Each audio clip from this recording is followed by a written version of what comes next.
Santa, qué honor tenerla en este ciclo. Estamos inmensamente felices de poder comunicarnos con usted por lo que usted significa para nuestra danza, no solamente aquí en nuestro lugar, en nuestro país, Argentina, en este pequeño punto de Argentina en donde estamos, sino para el mundo. Muchísimas gracias por ese legado gigantesco que tiene usted y que nosotros sentíamos la necesidad de poder ponerla desde este lugar para conocerla desde un poquitito más profundamente y por eso quisimos invitarla desde la plataforma del Parque del Conocimiento para conocerla aún más. Así que gracias inmensamente por estar aquí con nosotros. Ay, pues no, gracias a ustedes por permitirme estar con ustedes y acercarme un poco más a mi otro yo, les digo, a mi otra parte de mí, el padre argentino que tuve. Exacto. Sí, porque ¿qué nos puede decir de ese legado tan gigante de ser la hija de Amalia Hernández? Cómo es ser la hija de Amalia Hernández? Pues yo creo que ser la hija de Amalia Hernández, a veces te acostumbras, te acostumbras, te acostumbras a tener mamá, maestra, jefa, directora, acompañante, compartir, porque yo creo que algo que es maravilloso, que es parte de los legados, como todos sabemos, no es solo el legado de lo que te enseña, sino el legado de lo que se siente día a día, ese convivir con las emociones, ese convivir pues con mi rebeldía natural que yo tenía y esa cuestión de ella melancólica que a mí me hacía a veces sufrir mucho porque cantaba corridos, a veces era muy pensativa, esa gente creativa también somos a veces como fantasiosos, entonces, o le encontramos la belleza a cada rincón, entonces yo creo que tiene como muchas facetas el ser hija de alguien tan artista, que lo artista no es algo nada más cuando creas, es algo que lo traes todo el tiempo y entonces a la hora de ver el mundo lo ves a través de los ojos de un artista, no lo ves a través de que ahorita estoy creando y ahorita dejo de ser artista, es artista siempre.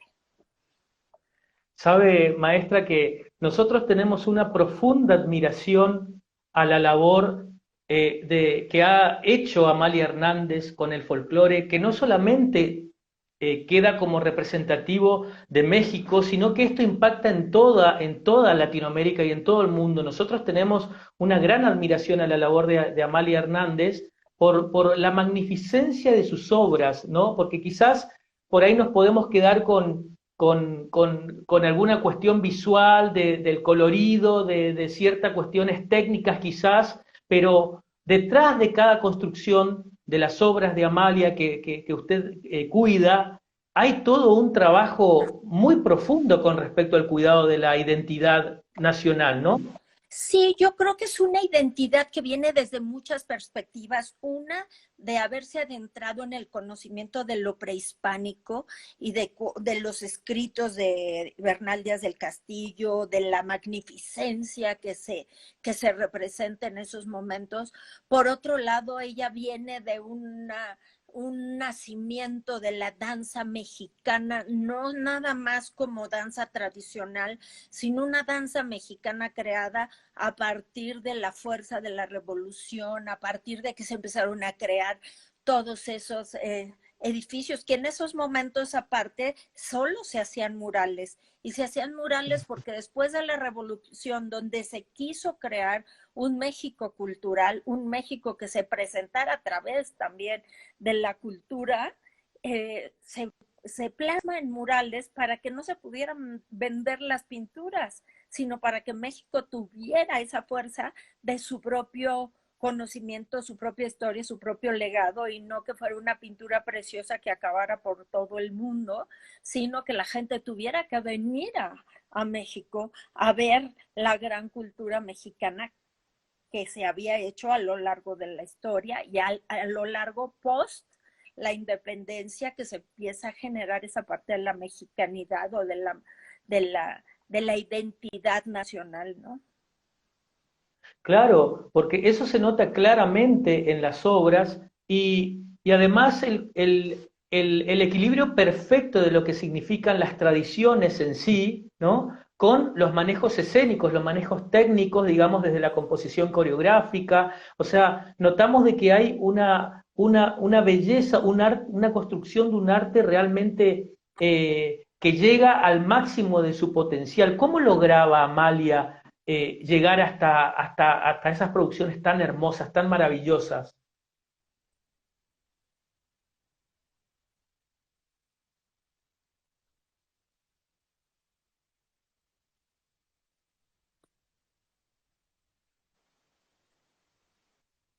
Pues déjame ver que no sé qué pasó aquí. La instrucción a través de muchos caminos. Uno, un camino de la investigación, hacer algo del folclore vivo. Otro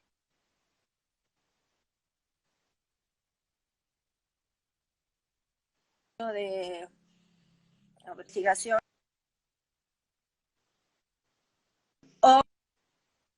Otro a través del de los códices, hablando con antropólogos, que yo creo que su mismo nivel artístico y subconsciente. Entonces, las obras muchas veces tienen distintos lenguajes. Y les decía yo a algunos de los muchachos, de los bailarines, que muchas veces tú ves una obra y si tú le preguntas qué vio al niño, si tú vas con un niño y tú vas con un adulto, a lo mejor un niño vio ángeles y hadas y otros vieron una cuestión pascal y otros vieron una cuestión mística. Entonces yo creo que esa riqueza de muchos lenguajes en uno solo fue gran parte de su, o sea, poder penetrar al público a través de distintos niveles sin olvidarse de nuestras raíces, sin olvidar cultural que tenía de México, que aparte yo creo que quedaron varias cosas por recorrer porque la riqueza es impresionante. Eso es una de sus riquezas y otra poder plasmar también la acción de la grandiosidad prehispánica.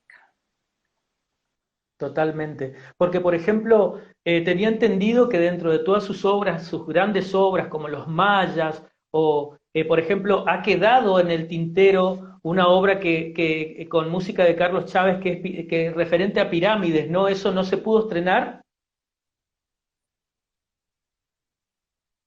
Sí, eso ya no se creó, pero antes de ser una obra, hay varias de sus piezas que antes de ser para el escenario, creadas para hacer una película, para un evento especial como las o cosas.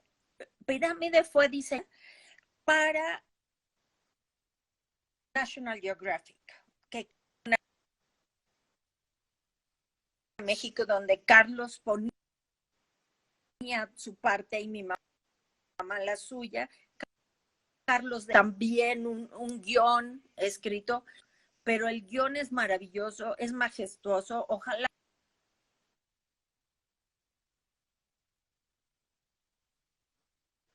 un guión que tiene mucha mitología, tiene mucha cuestión mística, tiene mucha cuestión de la fuerza prehispánica o de los dioses, esos dioses que bajaban a la tierra y los hombres que también se convertían en dioses, esos animales que significaban tanto en la mitología como lo vemos en el maya con los murciélagos que eran los que se llevaban el espíritu al cielo y luego la guacamaya le quitaba el espíritu a los murciélagos para comerlo en el señor de los dioses, el de la caballeros de la noche, para que viva eternamente. Entonces, esas cuestiones que tienen desde mitología, leyenda, eh, espiritualidad, amor, desamor, porque se deja la princesa, la princesa pide a un hechicero hechice un cenote para que no se vaya el príncipe. Todo tiene como una gran cosmogonía para poderlo llevar a cabo. Pirámide todavía tiene mucho más niveles, mucho más niveles de mitología, de místicos, espirituales, de la relación con la tierra y con el cielo, la relación con el cosmos, el universo. Entonces, toda esa riqueza la plasma en esa obra que no supe exactamente cuál fue el motivo, porque el que ya no sé, no se llevó a cabo. Bueno, usted comenzó desde muy chiquita con la danza, 13 años si no tengo mal entendido, ¿no? Yo empecé mucho más chica que a los 13 años. Empecé a los 5, empecé con la carrera de ballet y de folclore, de danza tradicional, y luego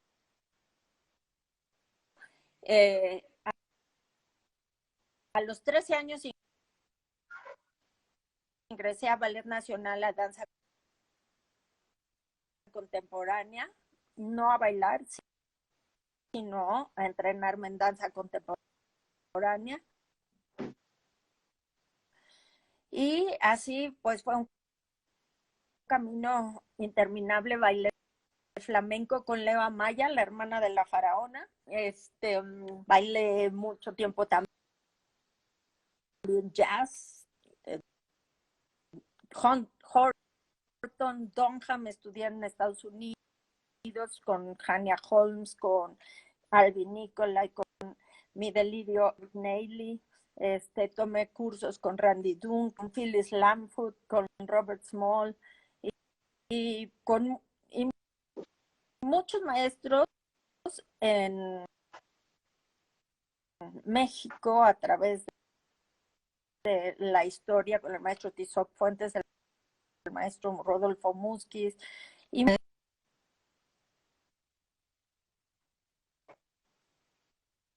danza tradicional.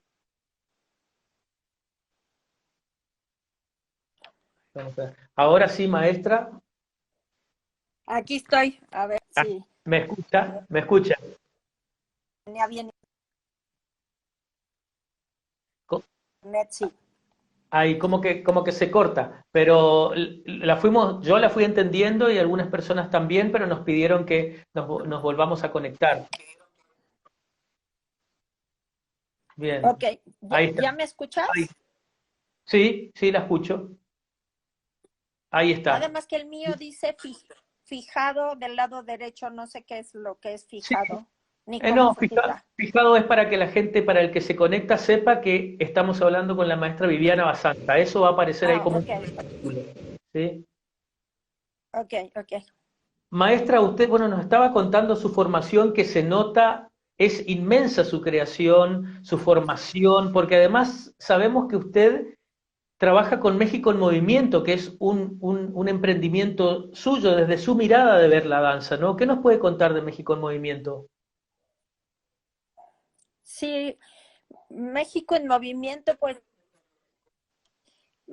nace, yo creo que de una necesidad de poder expresar todo lo que fui estudiando a lo largo de aprendiendo y donde varios sentires y varios conocimientos en, en un lenguaje que yo lo he querido muy mexicano, pero al mismo tiempo muy actual, al mismo tiempo trabajar de mexicana que se está haciendo. Tan maravillosa que nosotros la podemos ver aquí y queríamos que nos cuente un poquito sobre cómo crea la maestra Viviana Basanta también su visión, su manera de ver la danza contemporánea mexicana. Pues mira, yo Tierra de mis pasiones, yo creo que fue la primera obra que hice en términos ya de compañía de danza contemporánea, muy mexicana, muy buscando como esa música clásica mexicana, esa música que, contemporánea mexicana, pero que no ha dejado sus raíces y sin embargo ha estado y está eh, muy contemporanizada, muy hecha al lenguaje que hoy vivimos. Entonces hay una gama amplísima de música mexicana eh, en todos los niveles, tanto en rock como en blues, como en jazz, como en música de cámara, como música clásica mexicana, que para mí, por ejemplo, hacer el danzón de Arturo Márquez en el Auditorio Nacional con Arturo Márquez dirigiendo la orquesta, para mí fue como una de mis grandes realizaciones. Ahora les decía que con México en Movimiento estamos haciendo obras distintas. Hicimos una de los migrantes que quedó, a mí me gusta porque es muy corta, pero tiene una gran dinámica y realmente le pusimos México, border, una línea, dos mundos. Y hay un momento que aparece una cruz en el piso donde no se pueden tocar, donde es un muro, pero un muro que no existe, que es una luz, y que entonces, y luego se van plasmando cruces de toda la gente que ha fallecido en ese muro y en ese paso por una tierra.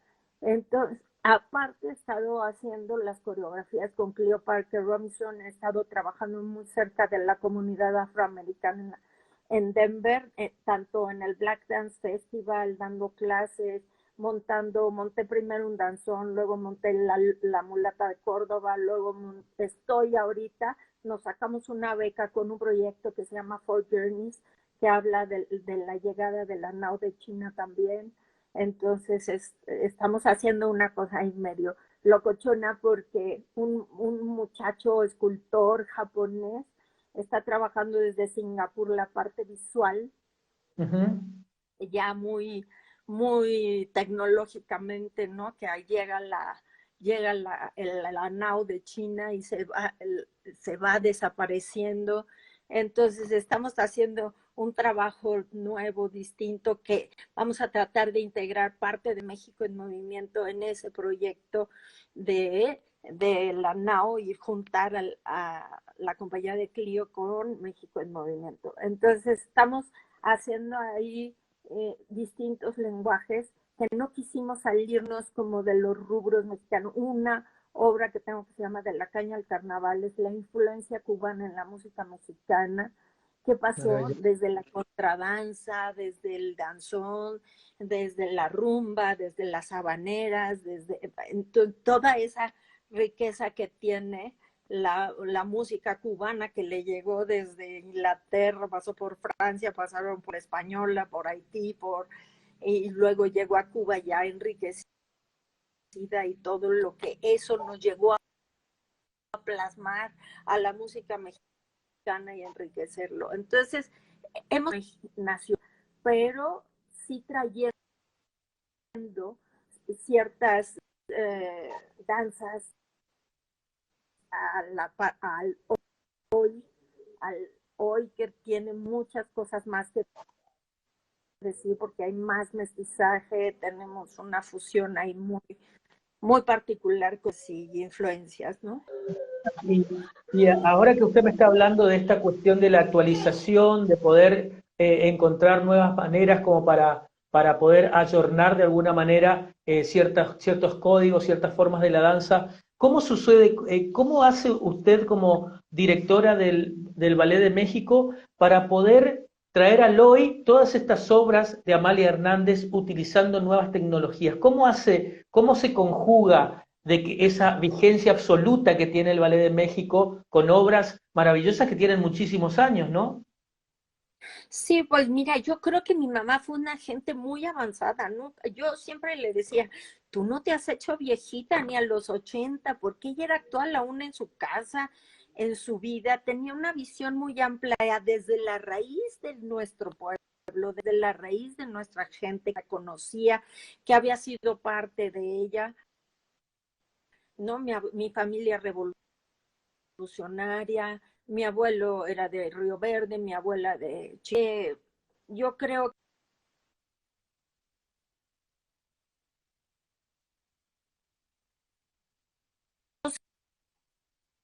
sentidos a la danza contemporánea, entonces fue actualizando todo su propio lenguaje. Entonces,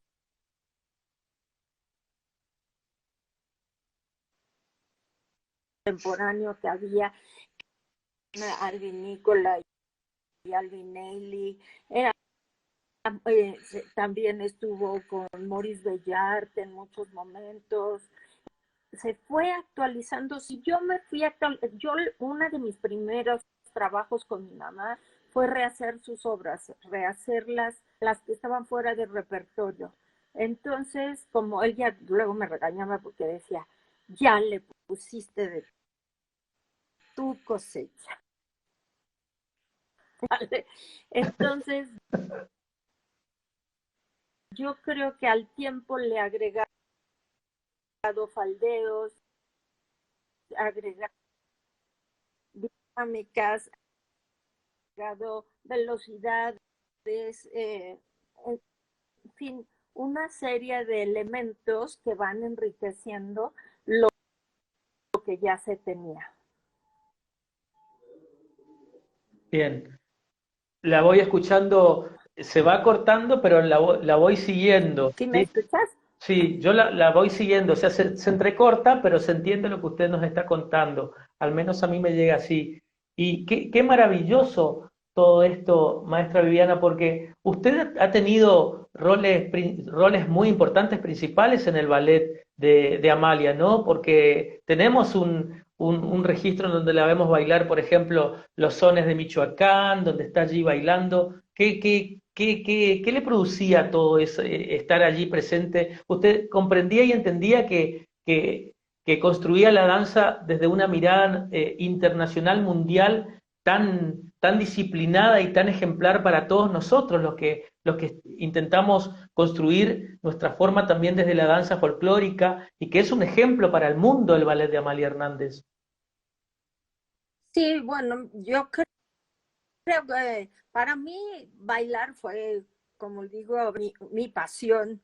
Poder, eh, primero para mí, el que uno llega a un escenario es como que es como estar meditante porque estás en el momento presente, no estás en otro lado, estás ahí.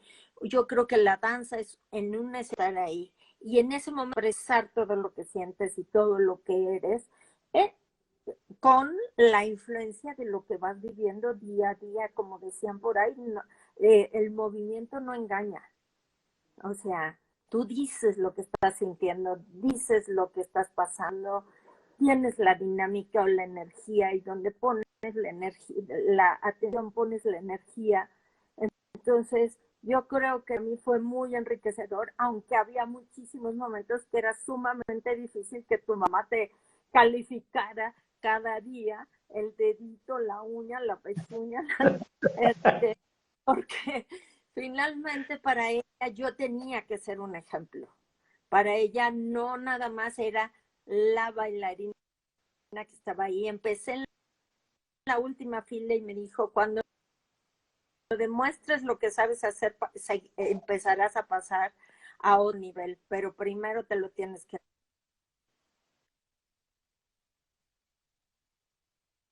Y así fue mi aprendizaje en muchos sentidos. Un tiempo estuve manejando el vestuario, entonces aprendí de todo un poco, no bien, pero sí a saber que era un buen diseño, cómo hacer un diseño de lo que estábamos haciendo. Yo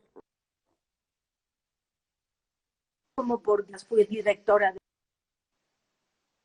la escuela después de la maestra Clementina Otero, entonces me hizo pasar por muchas etapas, tomé muchos años pintura con Robin Bond, el que hacía los telones del ballet, y ella como que la carrera que en ese momento no existían como licenciaturas, que ahora ya hay muchas de arte, de danza, etcétera, ella hizo que las fuera haciendo en distintos lugares, tuviera un conocimiento musical, para que tuviera un conocimiento de qué era un diseño, qué era el sonido, qué eran las luces, porque como la magia de la gente que está atrás de un escenario, los artistas que están atrás de un escenario, construyen, no puedes hacerlo solo.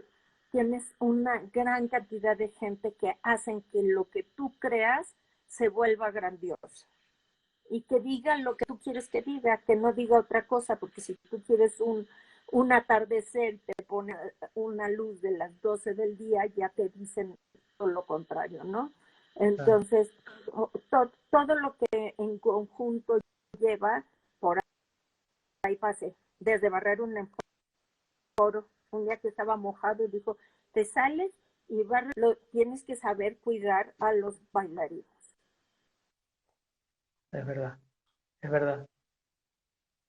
Bien, a mí se me congeló ahí, ahí la vuelvo a tener. Maestra, ¿cómo hace un bailarín para entrar al Ballet Folclórico de México?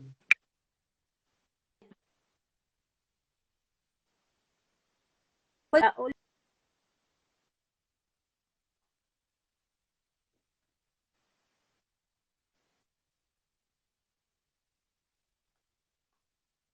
escuela, a un grupo que se llamaba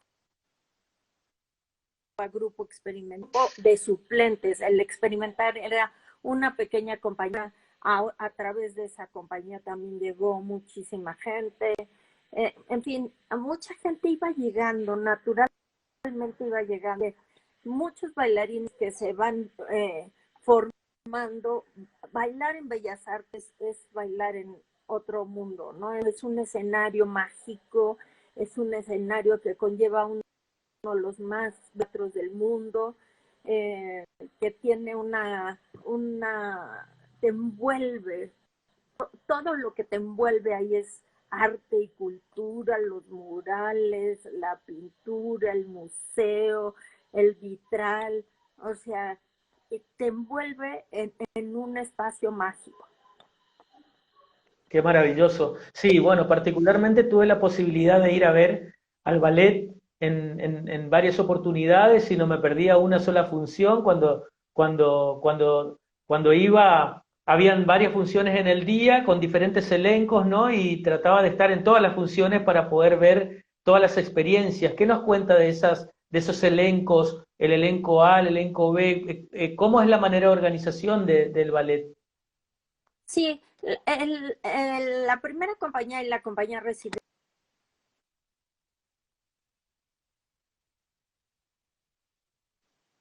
para viajar al extranjero, a veces se hacían giras muy largas, había en ese entonces a Estados Unidos, a 3 años, había giras de 4 a 6 meses a Europa y giras extras ya en las salidas de la República Mexicana, a Sudamérica, etcétera.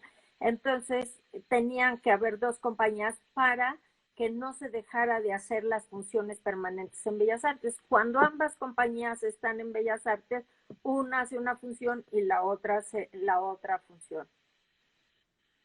Ah, maravilloso. Y en esta conjunción de formas, digamos, que tienen que ver ya con un bailarín folclórico, ¿cuál es la recomendación que hace la maestra Viviana Basanta al bailarín folclórico del mundo, ¿no? ¿Qué recomienda usted en su formación, en su intelectualidad?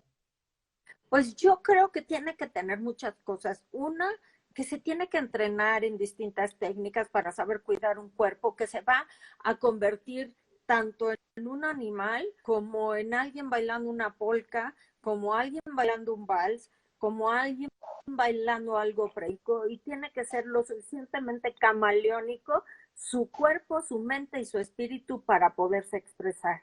No es lo mismo la gente que baila en su región, que solo baila su danza, donde se entrena para su danza y no y es una cuestión o religiosa o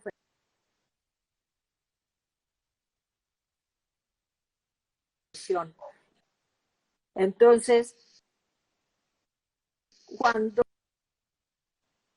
ya tú eres un bailarín que vas a bailar una gama totalmente distinta y de tipos de danza, tienes que tener pero yo creo que es ejecutante bailarín y después tienen que pasar por perfeccionar, porque ya no sea importante el 2 más 2 o el 3 más 4, sino sea tan natural que tú puedas aportar tu expresión como artista.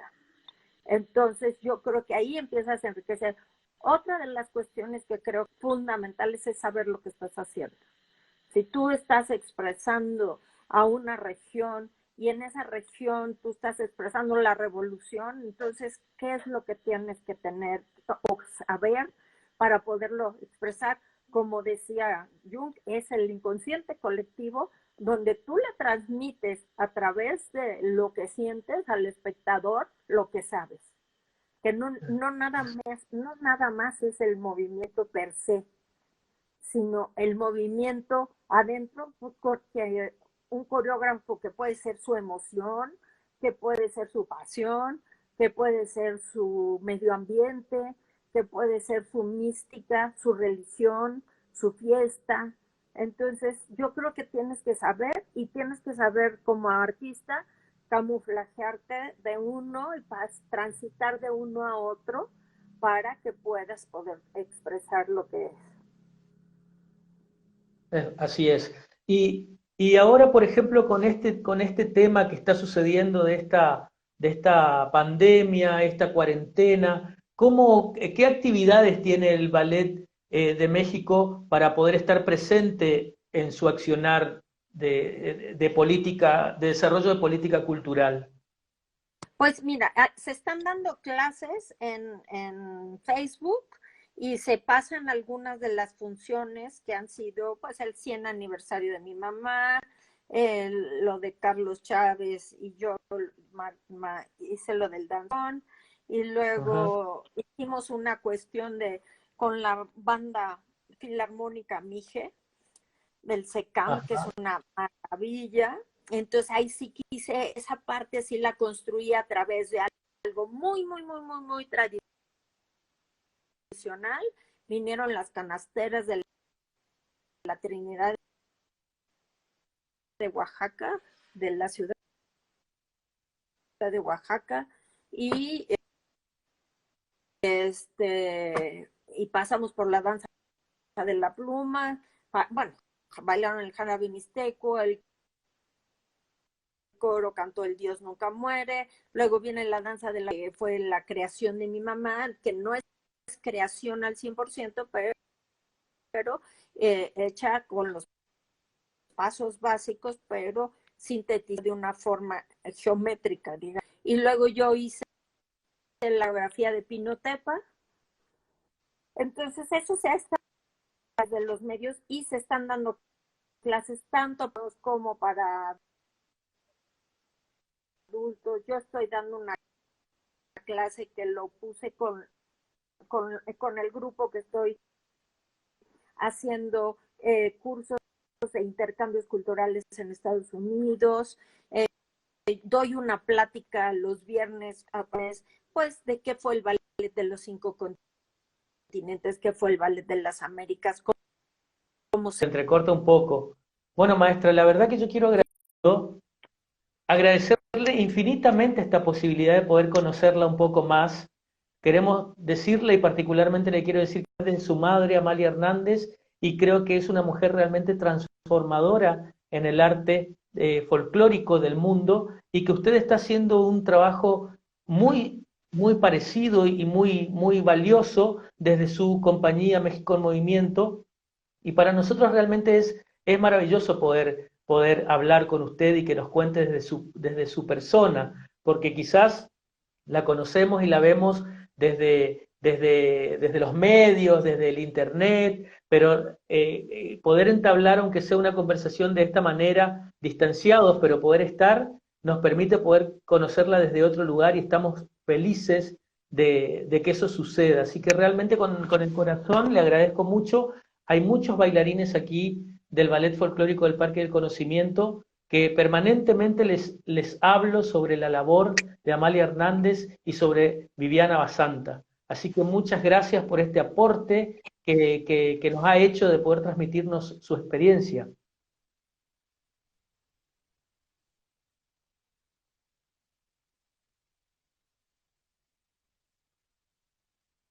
Muchísimas gracias. Hasta el rincón del mundo. Esa otra de mi corazón que anda por allá.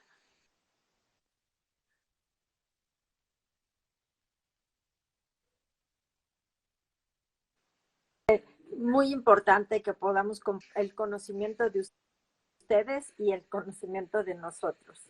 Muchísimas gracias por la invitación y esperemos volvernos a encontrar en otros caminos más cercanos.